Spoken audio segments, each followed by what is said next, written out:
చందు ఇంటి వద్ద విషాద ఛాయలు అలుముకున్నాయి. చందు మృతదేహాన్ని కడసారి చూసేందుకు భారీ సంఖ్యలో సన్నిహితులు, సినీ ప్రముఖులు తరలివస్తున్నారు. చందుతో అనుబంధాన్ని గుర్తు చేసుకుంటున్నారు.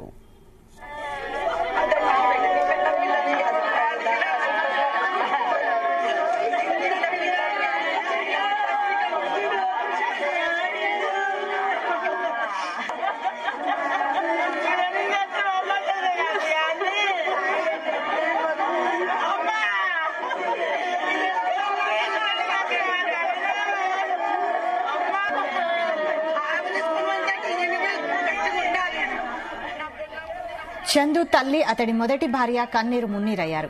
పవిత్ర మాయలో పడడం వల్లే చందుకు ఈ పరిస్థితి వచ్చిందని చందు మొదటి భార్య ఆవేదన వ్యక్తం చేశారు. పవిత్రతో పరిచయం తర్వాత తమను పట్టించుకోవడం మానేశారన్నారు.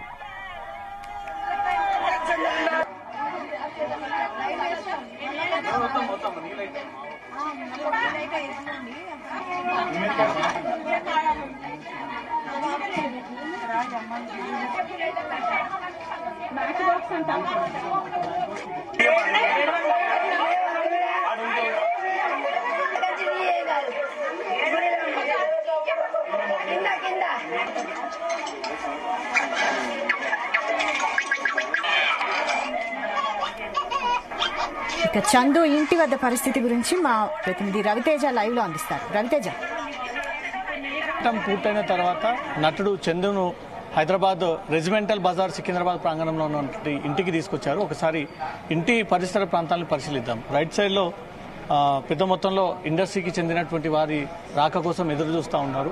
చందుకి అత్యంత దగ్గర సన్నిహితులు, స్నేహితులు, ఇదే ప్రాంతంలో పుట్టి పెరిగినటువంటి వ్యక్తి కాబట్టి చందు చనిపోయిన మరణ వార్త విషయాన్ని తెలుసుకున్న తర్వాత ఒకరొకరుగా చందుని కుటుంబ సభ్యులను పరామర్శించడానికి, సంతాపం తెలియజేయడానికి ఇదే మార్గం ద్వారా ఒకరొకరుగా లోనికి వస్తూ ఉన్నారు. వారి కుటుంబ సభ్యులు ఈ విషయాన్ని తట్టుకోలేకపోతా ఉన్నారు. వారు తీవ్ర ఆవేదనకు గురవుతా ఉన్నారు. చందు ఈ రకంగా ఆత్మహత్య చేసుకుంటాడు అనే విషయం మేము గ్రహించలేకపోయాము. ఇంత త్వరగా ఇలాంటి కఠినమైనటువంటి నిర్ణయాన్ని తీసుకుంటాడా అనే ఒక విషయాన్ని కూడా వాళ్ళు జీర్ణించుకోలేకపోతా ఉన్నారు. అసలు కుటుంబ సభ్యులందరూ కూడా ఇక్కడికి చేరుకొని వాళ్ళ సోదరి మండలందరూ కూడా ఇక్కడ ఉన్నారు. వారు అందరూ కూడా ఏ రకంగా చనిపోయారనే ఒక విషయాన్ని కూడా మాట్లాడుతూ ఉన్నారు. ఒకసారి వాళ్ళ సిస్టర్తో మాట్లాడదాం. ఎప్పుడమ్మా లాస్ట్గా చందు మీతో మాట్లాడింది? నేను అసలు ఏం మాట్లాడాలో చెప్పడానికి అవతలేదండి. లాస్ట్లో ఎప్పుడు లేదు. మొన్న రీసెంట్ యాక్సిడెంట్ అయినాక ఒక 3 days కింద నేను కాల్ చేస్తే లిఫ్ట్ చేయలేడు. 2వ కాల్కి లిఫ్ట్ చేసి అక్క పర్వాలే బాగున్నా అక్క బాగున్నా అన్నాడు. ఎందురా ఏమైంది, ఇక్కడ మేము రామ్మంటావా అంటే నేను బయట ఉన్నాను అక్క అని అన్నాడు. అంతే, అదే మేము మాట్లాడింది. అసలు 3 years నుంచి మేము ఫేస్ టు ఫేస్ చూసుకున్నదే లేదు మా తమ్ముడిని.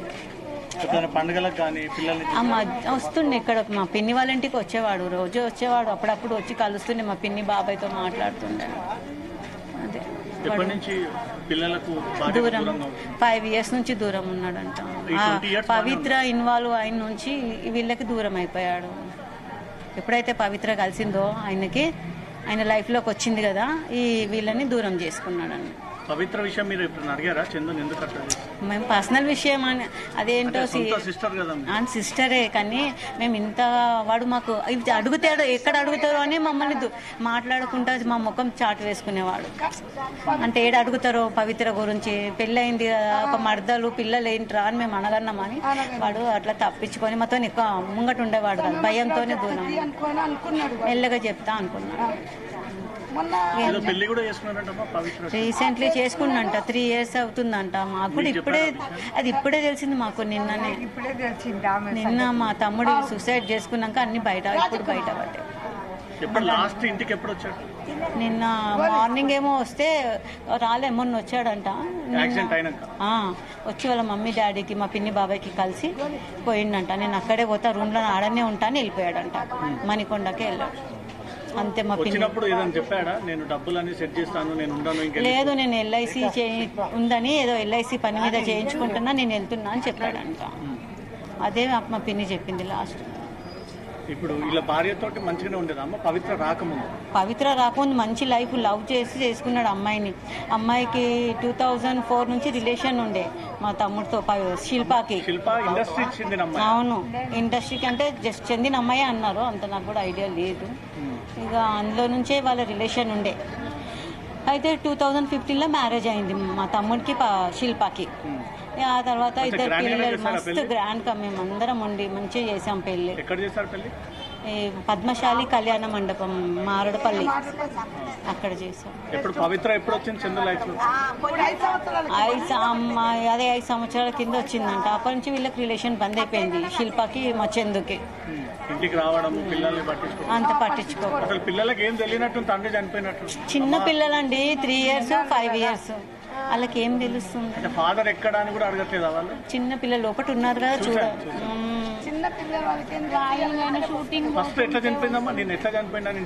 మాకు ఫోన్ వచ్చిందండి, చందు ఇట్లా సూసైడ్ చేసుకుంటూ మణికొండలని అనగానే మేము షాక్ అయ్యాము. నమ్మలేము, వాడు అందరు ధైర్యవంతుడు, వాడు చేసుకున్నాడు అంటే మేము నమ్మలేమండి. ఇదంతా కారణం ఆ పవిత్రదే అండి. వాని జీవితంలోకి ఎందుకు వచ్చిందో.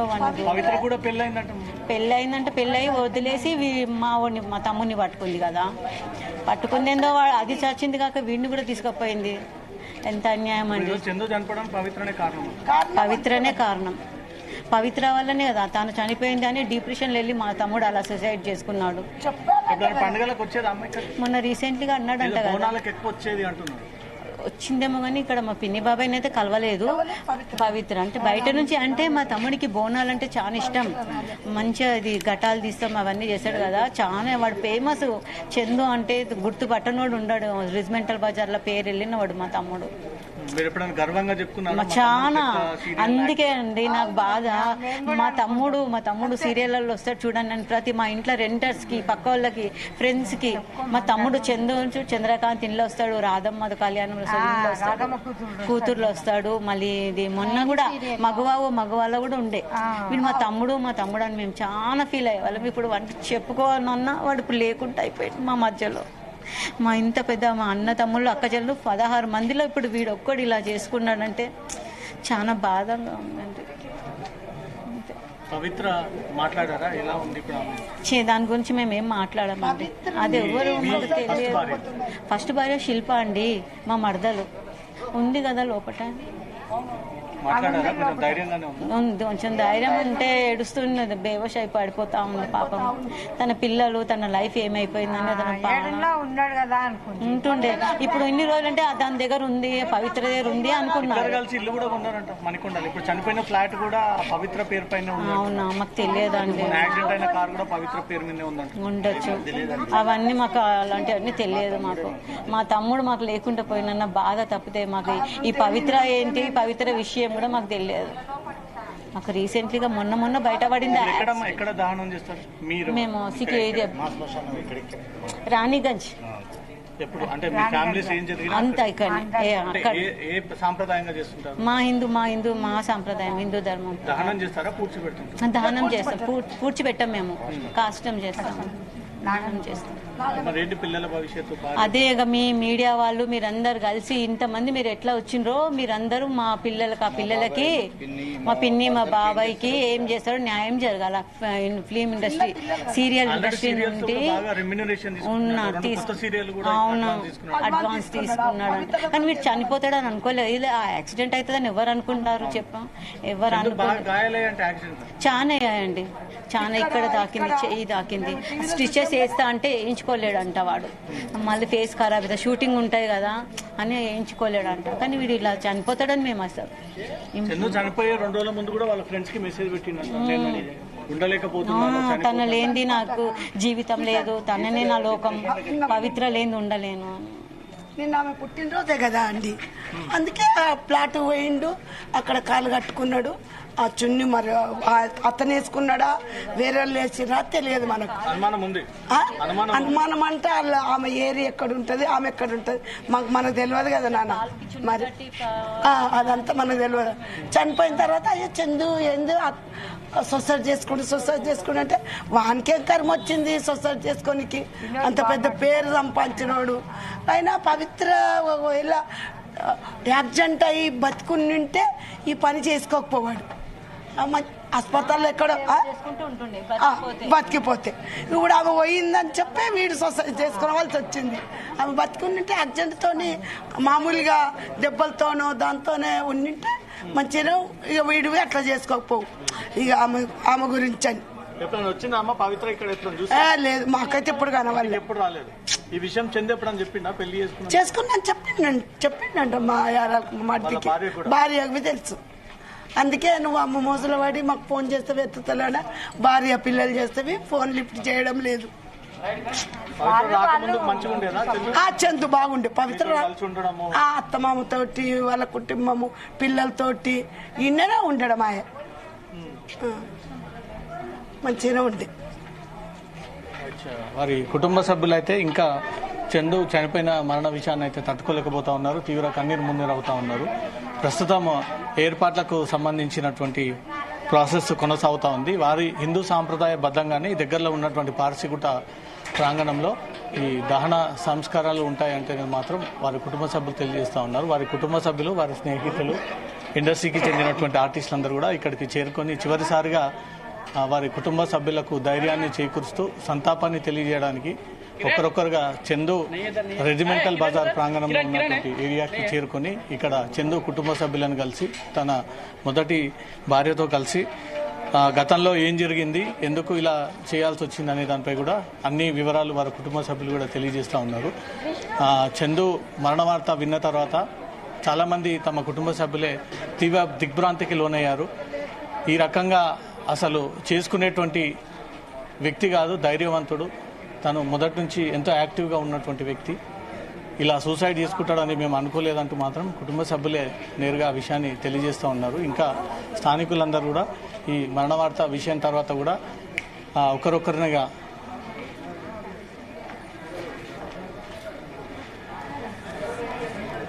ఇప్పుడు ఎలా ఉందమ్మా అలా భార్య అంటే దగ్గర నుంచి చూస్తారు, ఇప్పుడు ఎలా ఉంది? బాధ ఎవరు తీర్చలేనిది, బాధ ఎవరు తీర్చలేనిది. హస్బెండ్ డెడ్ బాడీ చూడగానే ఒకసారి షాక్ అయిపోయింది. అది ఎవరికైనా కామన్ కదా. రైట్. తన భార్య మాత్రం ఇంకా కోలుకోలేనటువంటి సిచ్యువేషన్లో ఉంది, తీవ్ర దిగ్భ్రాంతిలో ఉంది. చందు భౌతిక గాయాన్ని చూసినట్టు ఒక్కసారిగా గట్టిగా ఆ ఫ్రీజర్ బాక్స్ని కొట్టినటువంటి దృశ్యాలు, ఎంతో ప్రేమగా ఇన్ని రోజుల పాటు మళ్ళీ తిరిగి వస్తాడేమో, పవిత్రని వదులుకొని తన ఇంటికి వస్తాడేమంటూ కూడా ఎదురు చూసాము. నిన్న ఈ పవిత్ర రోడ్డు ప్రమాదం జరిగిన తర్వాత కూడా చందు ఇదే ఇంటికి చేరుకొని ఇక్కడ వారి తల్లిదండ్రులతో మాట్లాడి ఎల్ఐసి పని ఉంది అంటూ ఇక్కడి నుంచి కూడా వెళ్ళిపోయాడు. అప్పుడే చందు ఫిక్స్ అయ్యి చివరిసారిగా వాళ్ళ పేరెంట్స్ని కలిసి వెళ్ళడానికే ఇక్కడికి వచ్చాడు. తన మొదటి భార్యని కలిసి ఇక్కడి నుంచి పోవడానికే చందు ఇక్కడికి వచ్చి చివరిసారిగా చూసి వెళ్ళాడనేది మాత్రం కుటుంబ సభ్యులు చెప్తా ఉన్నారు. ఇంకా వారి ఇంటి పరిసర ప్రాంతాల్లో మాత్రం విషాద ఛాయలు నెలకొన్నాయి.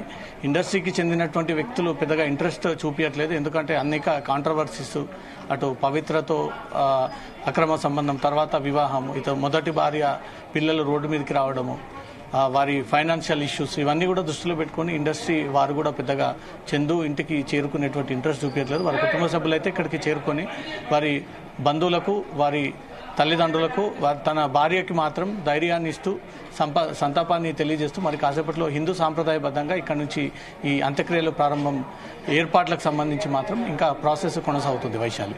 Right, thank you Raviteja.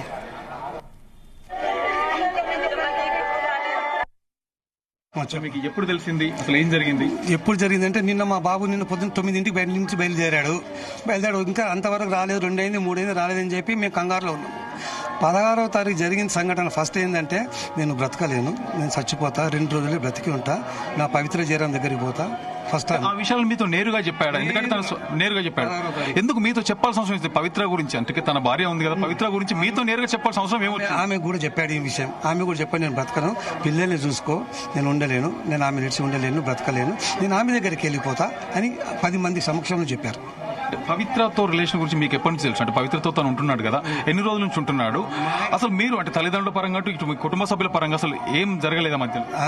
మా ఇంటికి రాకపోవడం పవిత్ర జయరాము 5.5 సంవత్సరం నుంచి మా ఇంటికి వస్తలేడు, కట్టుకున్న పెళ్ళాం ఇంటికి కూడా వస్తలేడు. పవిత్రతో మీరు ఎప్పుడైనా మాట్లాడడం జరిగిందా? మీ కోడలు కానీ అంతటి సంబంధాలు ఏం లేవు మాకు. సో బయటకు వస్తున్న రూమర్స్ అంటే పవిత్రతో ఉన్నప్పటి నుంచి ఇంటిని మర్చిపోయాడు, ఇంట్లో మీ కోడలు కూడా కొడుతూ కొన్ని రోజులు వేధించాడు, ఇబ్బంది పెడుతున్నట్టు కూడా వచ్చింది. మీతో తల్లిదండ్రులతో కూడా మీతో ఎలా ఉండేవారు? తల్లిదండ్రులతో ఏం లేదు, మాతో మాట్లాడు, మీరెవరు మేమెవరు, మీరెవరు మేమెవరు, మా బతుకులు మేము బతుకుతున్నాం. సో సో మొత్తానికి దీన్ని ఎలా చూస్తున్నారు మీరు? అంటే తన చూస్తున్నట్టు మా నుండి ఆయనకి ఏమి ఆధారం లేదు, ఆయన నుండి మాకేం ఆధారం లేదు. లాస్ట్కి వస్తే కట్టుకున్న పిల్లలకు కూడా ఏం ఆధారం లేకుండా చేసేసి దాటుకున్నాడు. తన బతుకులు తన అయ్యాసిలో ఉన్నాడు. పిల్లలు ఏజ్ వాళ్ళు ఎంతమంది పిల్లలు? 4 ఏళ్ళు ఒకరు, 6 ఇయర్ ఒకరు, పాప బాబు. మధ్యలో ఇప్పుడు పిల్లలతో కూడా చందు ఎప్పుడు ఇంటరాక్ట్ అవ్వలేదు? లేదు సార్, 5.5 years నుంచి రావడమే బంద్ ఇక్కడ ఇంటికి, రిజిమెంటల్ బజార్కి, ఈ సికింద్రాబాద్.